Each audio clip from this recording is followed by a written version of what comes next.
Hey, what's up, everyone? It's Duncan from overlandjournals.com. Now that my two-part Flinders Ranges travel film series has been released, it's time for the trip report.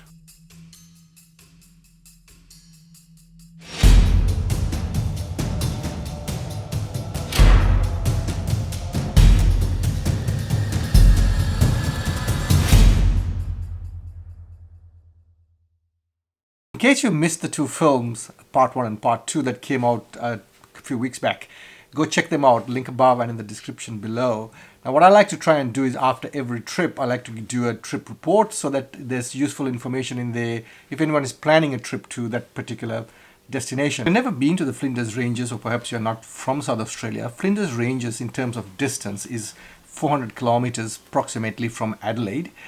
And there's a whole lot of traveling to do within. There's so much to see and do. So in our case, we went over the Easter long weekend, and we practically had 2 full days to spend on seeing the sights. So we did a total distance of 800 kilometers there and back, plus we did close to about another 200 within the Flinders area. So where to stay in the Flinders? There's a wide variety of accommodation available, starting from basic unpowered camping sites all the way to ultra luxury and everything else in between, private properties or government facilities. Now, private properties are mostly pastoral stations that have opened up to tourism. If you want to find out, which pastoral station, which location works for you, the best is to go to an online portal called stationstays.sa.com.au that lists out all the pastoral stations that's part of the experience, and you can pick and choose which one you want. And I'll leave that link in the description below. Alternatively, go to the Parks SA website, and there you'll find all the accommodation or camping spots provided by Parks SA, also linked below. So you can pick and choose. In our case, we stayed at Ronsley Park Station. We went for the basic unpowered campsite option, and that worked well for us because we are completely self-sufficient, no worries. There was ablution facilities. It was like a 5-minute walk from where we was camped, and the ablution facilities are really good. There is a shop there that has got basic supplies as well as firewood, and then there's also fuel supply. Both diesel and petrol was easily available, and the price wasn't that bad. Marginal difference between what we paid for in the city. So on to what to see and what to do. So in the Flinders Ranges, there's so much to see. We only spent 2 days there. Well, it was a 4-day weekend, but we only had 2 full solid days for the weekend. So we had to pick and choose. There is human history, settlers history, Aboriginal history. There is geological history in there, and then of course the breathtaking scenery wherever you go. So we try to get a maximum without rushing it. So what we did was on day one, we went and did a 4x4 route within the Ronsley Park Station itself. Now that costs you $50, which you buy at the office there, and they give you a key to get into the track. So you open the gate and lock it behind you. And there's a whole series of other gates within the track itself. Again, open and close behind you. Leave them as you found them. Now, there are 2 parts to this track.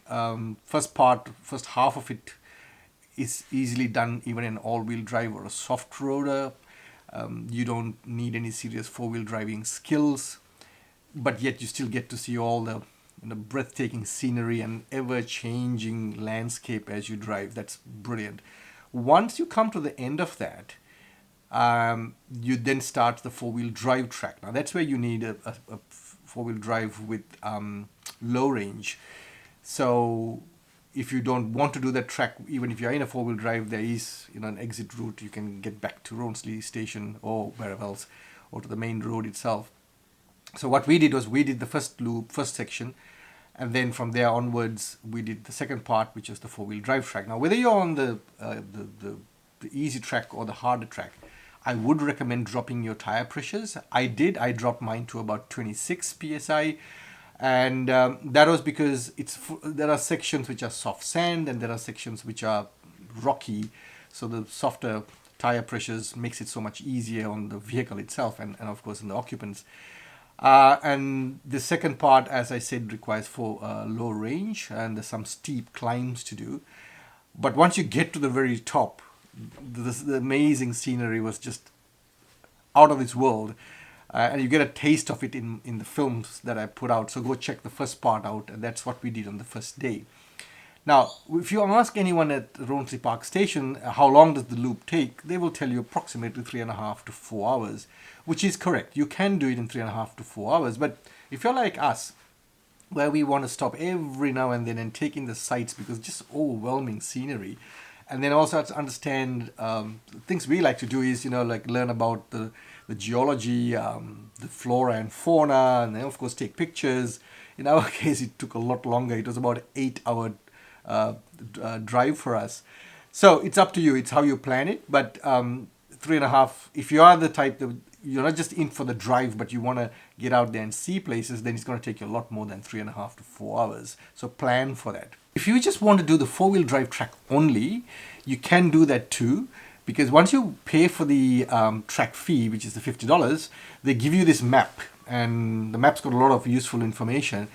And if you look at the map, you'll realize that you can do the 4-wheel drive track only without having to do the other part, the first section of it. So having done the Rawnsley Park 4x4 track, which is within their private property, day 2 we decided to drive into the national park itself.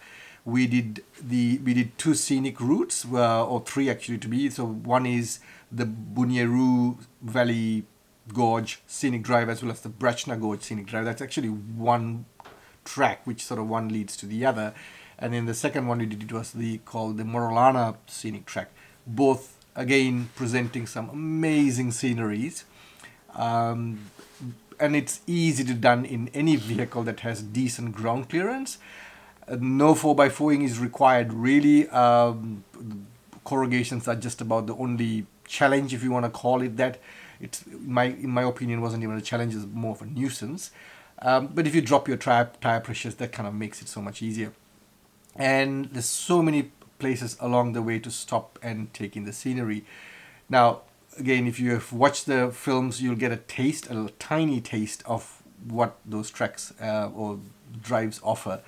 But there's so much I could squeeze in within the 20 to 30 minutes of those films. There's so much more to see. So you need to get out there. It's one hell of a place. Just a time to do this loop is 3.5 to 4 hours. In our case, it took us 8. That's because we stop a lot, we take in the sights, which like most people would do. So be aware of that and factor that in. If you're the kind of person who love to stop, read about things and then move on, it's going to take a lot more than 4 hours. To drive into the national park, you need to pay a vehicle entry fee of $10 per vehicle per day. The main Blacktop Road actually drives through the national park. So if you're not going into the national park, no worries, just drive through. But if you're going to go in and take in the sights, then you've got to pay that $10. At the same time, if you're camping in there, then the camping fees apply on top of that. All this information is available in their website, again, link below. And make sure you go and pay beforehand. Now, there's a mistake I made. I, for some reason, kept thinking that I could pay at a point of entry into the national park, and that is not the case. Some time back, when we traveled to one part of the Flinders, there was one of those what I like to call like a little honesty box where you can put the payment in there. That doesn't seem to exist anymore, so it's all online. And in our case, we didn't know what to do because we're not paid, so we decided we're going to carry on anyway. And if a park ranger stopped us, we would explain to them. And then whenever we had signal or access to internet, then we would go and pay it, even if it had to be paid after we had done the trip. Thankfully, because we have a cell phone signal booster in our 4B, there was one spot that we had a weak signal but good enough to go online and pay, so we did that. But this is something I should have known better. I should have done a little bit more thorough research at the trip planning stage before we went on the trip, but I just didn't do it. It didn't happen. So there you are. So make sure you pay those entry fees before you go on your trip. Depending on which way you are approaching Flinders Ranges. Now in our case, it was Adelaide to Flinders, which is south to north. A little town that you pass through is called Hawker. And Hawker is a great place. You can fill up your tank, get a bite to eat. There's a number of restaurants. At the same time, there's a place called Jeff Morgan Art Gallery. Make sure you stop and you go in there. It's amazing landscape artwork at display. And that also gives you a kind of a idea of what to expect once you get into of the Flinders Ranges. So make sure you stop there if you got the time. Now, this Flinders trip we did during the Easter long weekend, and quite honestly, if I was to do it all over again and if I could plan it properly, I would avoid holidays. Because of it being the Easter long weekend, Flinders Ranges was like Grand Central Station. There was so much of traffic. Whether you were doing a 4x4 track or not, it was just chock-a-block with vehicles and tourists. And while we all want to go out there and enjoy, this is just a personal thing. Maybe you're not the same. Maybe you look at it differently. I don't like too much crowds, and that way I get to enjoy the location or the destination better, you could say. So if I was to do it again, I would avoid holidays. Finally, on to trip cost. In every one of my trip report videos, I like to share my costs. Now, the costs vary, it's all relative. So it varies from individual to individual, family to family. It depends on how many are traveling, what kind of a vehicle it is, and what sort of sightseeing you're doing. So it's all relative, as I said, but I share that information nevertheless with the hope that it's kind of useful to everybody watching this video. So in our case, keep in mind that it's just 2 people. We go in a fully self-sufficient 4x4. And then we also have a 4x4 that just drinks petrol. It's a guzzler. It's an 80 series petrol. Some of you would already know. So any other vehicle would be far more economical than my 80. Having said that, so camping and park fees cost us $60.